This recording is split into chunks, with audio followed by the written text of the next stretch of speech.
Hello friends, jetty classes में आप सभी का स्वागत है। दोस्तों, रेशियो की सीरीज़ में आज हम आपको एज के क्वेश्चन को कैसे जल्दी से जल्दी सॉल्व करते हैं वो आपको सिखाएंगे। तो चलिए बात करते हैं आज की पहले क्वेश्चन की। देखिए, पहले क्वेश्चन में मैं 2 क्वेश्चन लिखा हूँ, इसमें समझ लेते हैं दोनों क्वेश्चन में क्या बोला गया है।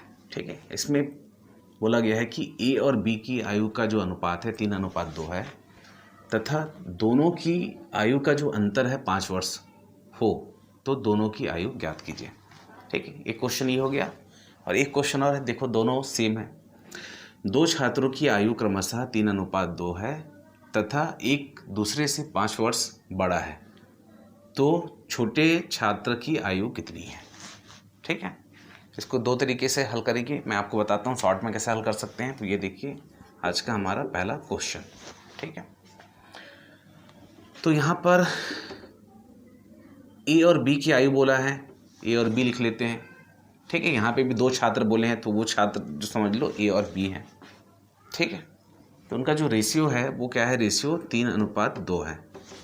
ठीक है, तथा दोनों की आयु का जो अंतर है 5 वर्ष है। और इस क्वेश्चन में क्या बोला है, एक जो है दूसरे से 5 वर्ष बड़ा है। तो जब भी इस टाइप के क्वेश्चन मिलते हैं हमको एज में रेशियो से रिलेटेड, तो हम डायरेक्ट बनाते हैं इसको। देखिए यहाँ पे अंतर क्या दिख रहा है आपको, एक रेशियो का, और दोनों क्वेश्चन में क्या बोला, अंतर यहाँ पे 5 का है और यहाँ पे क्या दिख रहा है, एक दूसरे से 5 वर्ष बड़ा है। ठीक है, तो ये एक रेशियो बराबर ही 5 है। ठीक है, तो हमारा जो आंसर होगा सीधा है, ये 5 से 15 हो जाएगा और ये 5 दूनी 10 हो जाएगा। ठीक है, तो इस वाले क्वेश्चन में क्या पूछा है कि दोनों की आयु, तो दोनों की आयु ये हो गई फर्स्ट में। ठीक है, और इस क्वेश्चन में क्या पूछा गया है कि क्रमशः 3 और 2 है, तो एक दूसरे से 5 वर्ष बड़ा है, तो छोटे छात्र की आयु। ठीक है, तो छोटे छात्र की जो आयु है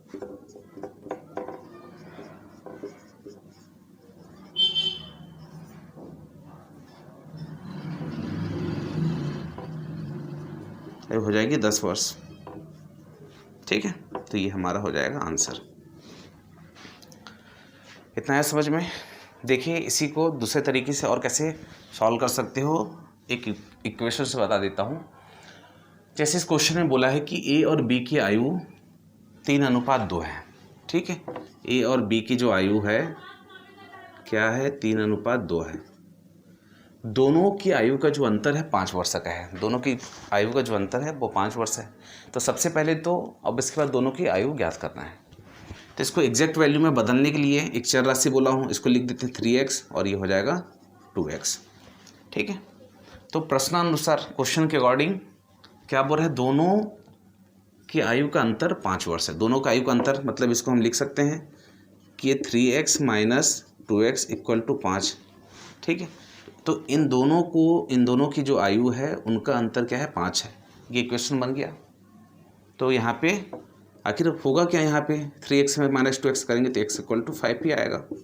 ठीक है, x = 5 आया तो यहाँ पे अप्लाई कर दो। 3x = ये क्या हो जाएगा, 3 × 5 = 15 और 2x = क्या हो जाएगा आपका 5 दूनी 10। तो ये आंसर हो जाएगा हमारा। सेम ये इसी क्वेश्चन में भी अप्लाई हो जाएगा। ठीक है, तो चलिए इसके बाद अगला क्वेश्चन देखते हैं। चलिए क्वेश्चन नंबर 2 को हल करते हैं। तो इस क्वेश्चन में बोला क्या गया है, सबसे पहले तो इसको पढ़ लेते हैं। ए और बी की वर्तमान आयु का अनुपात 2:1 है। 10 वर्ष बाद इनकी आयु का अनुपात 5:3 हो जाता है। तो इनकी वर्तमान आयु ज्ञात कीजिए। ठीक है, ऐसा समझ में। तो देखिए, सबसे पहले तो हम लोग लिख लेते हैं ए और बी की वर्तमान आयु। ठीक है, ए और बी की क्या है, वर्तमान आयु क्या दिया है, 2:1 है। ये है वर्तमान आयु। ठीक है, 10 वर्ष बाद इनकी आयु का अनुपात 5:3 हो जाता है। ठीक है, 10 वर्ष बाद। ठीक है, 10 वर्ष बाद इनकी आयु का अनुपात क्या हो जाता है, 5:3 हो जाता है। तो इनकी वर्तमान आयु ज्ञात कीजिए। ठीक है, इस टाइप के क्वेश्चन पहले भी किए हैं, तब इसको हल कैसे करना है इसको देखिए। रेशियो की बात करें, यहाँ पे तो गैप जो है हमको दिख रहा है कि 10 वर्ष का गैप है। ये वर्तमान आयु और 10 वर्ष बाद इतना हो जाता है, ठीक है। तो ये 2 में कितने का रेशियो बढ़ रहा है, 3 का, और 1 में 2 का। तो जब भी इस टाइप के क्वेश्चन जब मिलते हैं तो उसको हमको बैलेंस करना होता है, ठीक है। मैं ये पहले भी बताया हूँ कि यहाँ पर जो गैप दिख रहा है 2 का, वो इधर मल्टीप्लाई हो जाएगा, और इधर का जो 1 का जो गैप है वो इधर मल्टीप्लाई हो जाएगा, ठीक है। तो मल्टीप्लाई कर लें, ये देखिए, इसको मैं मल्टीप्लाई कर देता हूँ 1 से, और इसको मल्टीप्लाई कर देते हैं हमारे इस गैप से।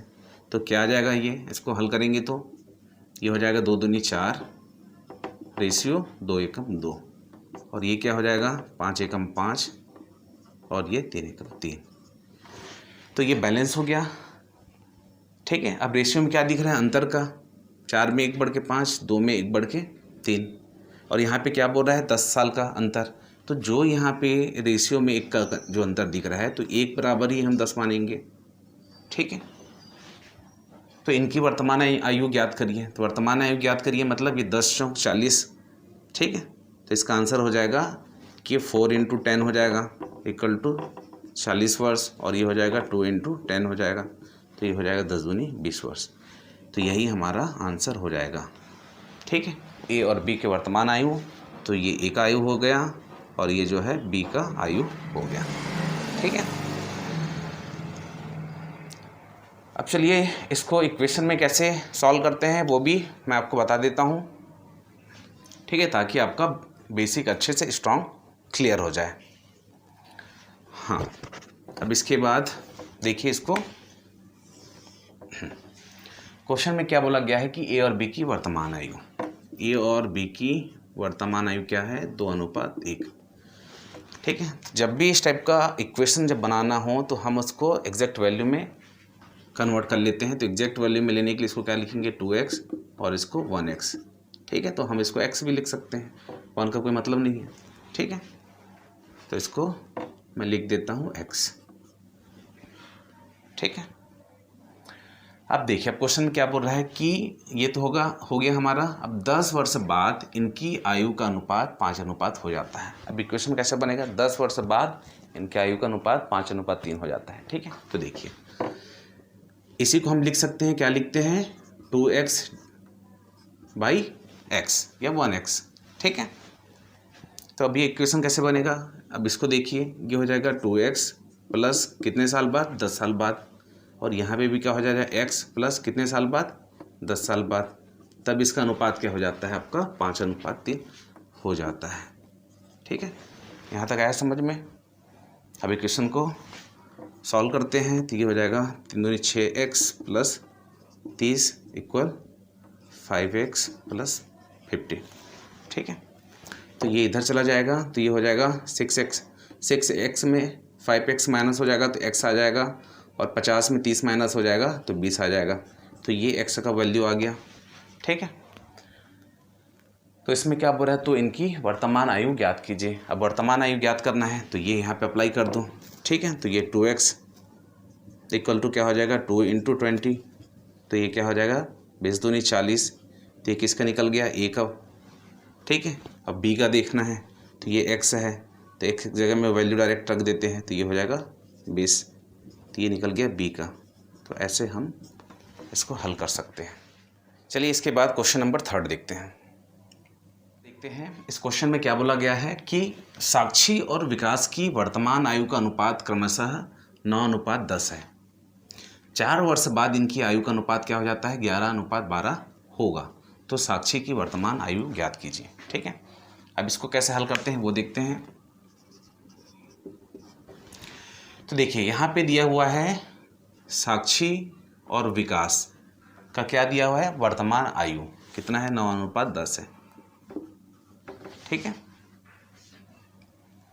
4 वर्ष बाद इनकी आयु का अनुपात 11:12 हो जाता है, ठीक है। 4 वर्ष बाद, तो यहाँ से यहाँ तक पहुँचने में कितना लग रहा है 4 ईयर, ठीक है, 4 वर्ष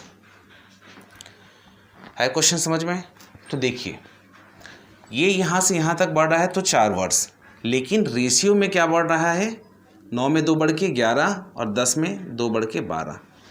तो इसका मतलब क्या हुआ कि 2 रेशियो के बराबर हुआ आपका 4 ईयर, ठीक है।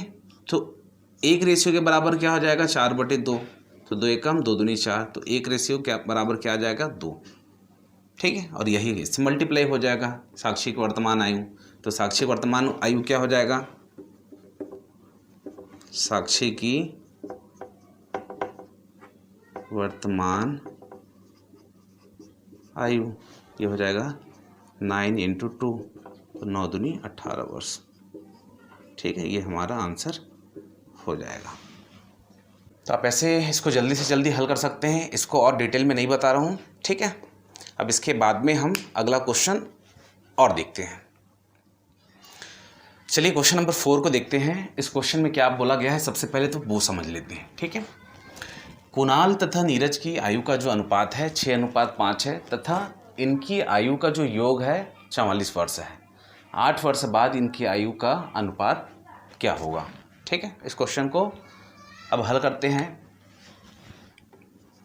देखिए, कुणाल और नीरज की आयु का अनुपात, कुणाल और नीरज क्या आयु का अनुपात क्या है 6:5 है। यहाँ तक आ गया, क्लियर हुआ।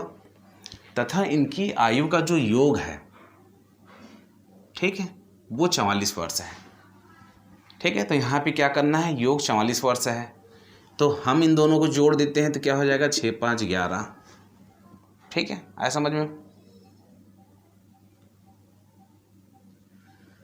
और यहाँ पे योग क्या दिया है 44 वर्ष, मतलब ये जो 11 रेशियो है टोटल, ये 44 ईयर के बराबर है। तो 1 का निकालेंगे तो क्या हो जाएगा 44 / 11, 11 एकम 11 44, 1 रेशियो बराबर 4 आ गया, तो इसको 4 से मल्टीप्लाई कर देते हैं तो 11 × 4 = 44, तो ये क्या हो जाएगा 5 × 20 और 6 × 24, ठीक है। तो उनकी जो आयु है ये तो आ गया, लेकिन अब क्या बोल रहा है कि 8 वर्ष बाद इनकी आयु का अनुपात क्या होगा, ठीक है। तो नीरज का जो, कुणाल का देखिए, कुणाल का जो आयु है 24 साल है, नीरज का जो है 20 साल है, लेकिन क्वेश्चन में क्या पूछा गया है 8 वर्ष बाद इनकी आयु का रेशियो हमको बताना है, ठीक है। तो यहाँ पे जोड़ दो, ये कुणाल के लिए, कुणाल का लिखा है 24 प्लस क्या करना है हमको 8 प्लस करना है, तो 24 और 6 30, 30 और 2 32 हो गया, ठीक है। नीरज का निकाल लेते हैं, नीरज का हो जाएगा 20 + 8, तो ये हो जाएगा 28, ठीक है। लेकिन इसको क्या पूछा है, किस में पूछा है, क्वेश्चन को रेशियो में, तो रेशियो में ये 32:28, ठीक है। ये कुणाल और ये नीरज, तो क्या हो जाएगा 4 × 7 = 28, 4 × 8 = 32, 4 × 8 = 32 और 4 × 7 = 28, ये आ जाएगा हमारा आंसर, फाइनल आंसर, ठीक है। तो आप ऐसे हल कर सकते हो। इसको दूसरे तरीके से कैसे बना सकते हैं ये भी देख लेते हैं। इक्वेशन अगर बनाना है आपको, तो देखिए इक्वेशन में कैसे बनेगा कि कुणाल और नीरज की आयु जो है, ये कुणाल और नीरज की जो आयु है 6:5 है, ठीक है।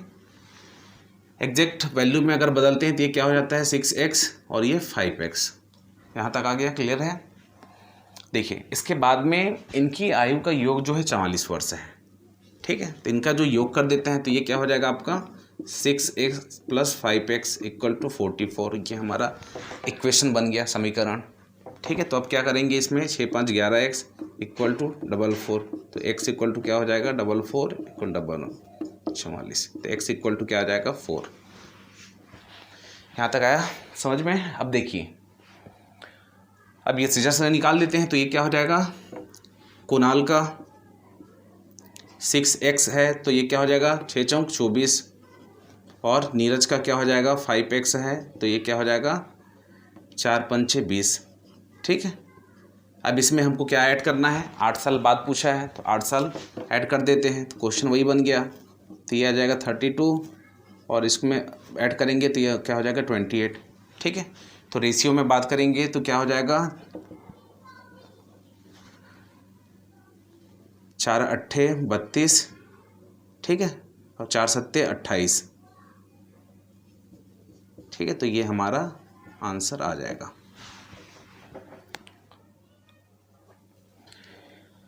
ठीक है, इसके बाद एक अगला क्वेश्चन और देखते हैं। चलिए आज का लास्ट क्वेश्चन, क्वेश्चन नंबर 5 को देख लेते हैं। इस क्वेश्चन में क्या बोला गया है, एक आदमी तथा उसके पुत्र की आयु का जो अनुपात है 4:1 है तथा इनकी आयु का गुणनफल जो है 196 है, तो 5 वर्ष बाद इनकी आयु का अनुपात क्या होगा। ठीक है, तो डियर स्टूडेंट देखिए, हर एक क्वेश्चन जो होता है वो आपका शॉर्टकट में नहीं बनता है। कुछ क्वेश्चन जो ऐसे आते हैं जिसको आपको समझना है, ठीक है, और उसको समझ के जैसा पूछा गया है वैसे हल करना होता है। ठीक है, तो देखिए इसको हल कैसे करते हैं। एक आदमी तथा उसके पुत्र की आयु का जो अनुपात दिया हुआ है 4:1 दिया हुआ है, ठीक है, तथा इनकी आयु का जो गुणनफल है 196 है, तो 5 वर्ष बाद इनकी आयु का अनुपात क्या होगा।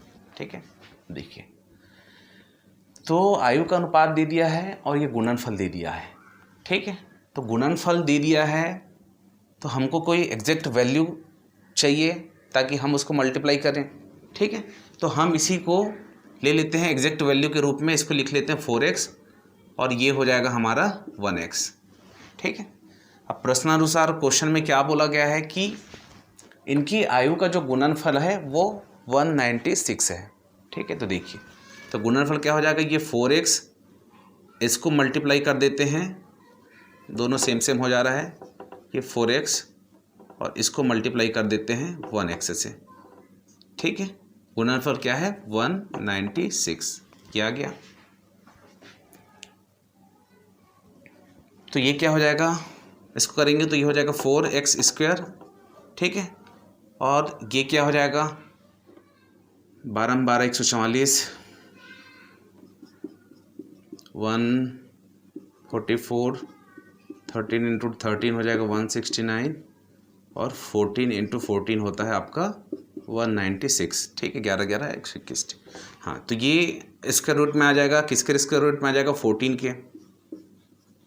ठीक है, तो ये होल स्क्वायर रूट में आ गया, तो हम इसको कर सकते हैं, ये क्या हो जाएगा आपका 2x की पावर में स्क्वायर इक्वल टू हो जाएगा k², स्क्वायर से स्क्वायर कट गया। ठीक है, तो 2x इक्वल टू क्या आ गया आपका 14, तो x इक्वल टू क्या आ जाएगा, 2 से इसको काट देंगे, 2 सत्ते 14, तो x का वैल्यू क्या आ गया आपका 7। ठीक है, इसके बाद में आपको आगे क्या करना है, इसमें अप्लाई कर दो, तो ये 4x का वैल्यू निकल जाएगा। ठीक है, तो ये 4 × 7, तो ये क्या हो जाएगा 7 चौक 28, ये क्या है 1x है, तो यहाँ पे x का रख देते हैं डायरेक्ट 7, तो ये हो जाएगा 7। ठीक है, तो यहाँ पे क्या समझ में आया, एक आदमी तथा उसके पुत्र, तो वो आदमी है, वो मैन है और ये उसका पुत्र है चाइल्ड। ठीक है, तो 5 वर्ष बाद इनकी आयु का अनुपात क्या होगा। ठीक है, तो यहाँ पे 5 वर्ष बाद इनकी आयु का अनुपात क्या होगा, ये मेन में 28 प्लस क्या कर देते हैं 5 और उसके चाइल्ड में कर देते हैं 7 + 5, तो इनका क्या हो जाएगा 28 और 2 30 और 3 33, इसका रेशियो निकालना है 7 5 12। ठीक है, तो कहीं से कट रहा है क्या, ये 3 से कट रहा है, 3 एकम 3 एकम और 3 चौक 12, तो उनका जो रेशियो जो आएगा 11:4 का, तो ये होगा आंसर। दोस्तों रेशियो में एज के 5 एग्जाम्पल लिखे हैं, इसका अलग से एक टॉपिक और आएगा एज का, तब हम उस समय इसको अच्छे से और पढ़ेंगे। ठीक है, तो अभी इतना में आपका बेसिक मेरे ख्याल से क्लियर हो जाएगा। तो आई होप आपको एज के क्वेश्चन रेशियो से रिलेटेड समझ में आए होंगे। अगर आपको हमारे जीआरटी क्लासेस के वीडियो पसंद आते हैं तो वीडियो को लाइक करें, कमेंट करें और हमारे यूट्यूब चैनल को सब्सक्राइब करना ना भूलें।